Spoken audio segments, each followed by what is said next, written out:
पूर्व अनुमान कराइला जे महाराष्ट्र और झारखंड उभय राज्य में भारतीय जनता पार्टी निर्वाचन जितब बोल एक्जिट पोल माने से भली इंगित करूला किंतु एक्जिट पोलटा एक्जिट पोल एक्जेक्ट पोलटा एक्जेक्ट पोल तेणु आज एक्जेक्ट पोल रिजल्ट आसो आम आशावादी अच्छु जे उभय राज्य में भारतीय जनता पार्टी सरकार हम झारखंड विशेष महाराष्ट्र झारखंड देखो ओडिशा रे निर्वाचन गणति समय आरंभ होला बेलू भारतीय जनता पार्टी पछरे थिला आकु आकु चलला बेलू आकु आकु गलु सरला बेलू पूरा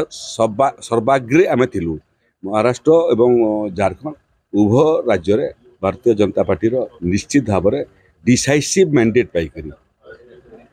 भारतीय जनता पार्टी सरकार विरोधी माने सब गोटे अभियोग करंती हरला पुरे जे ईवीएम टेम्परिंग होते कोइ करी ये ने कि आपन मो निर्वाचन हारितिली मु केबे कहिछि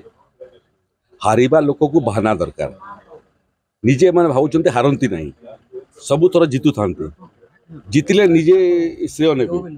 हारी गले बेसिन खराब अछि।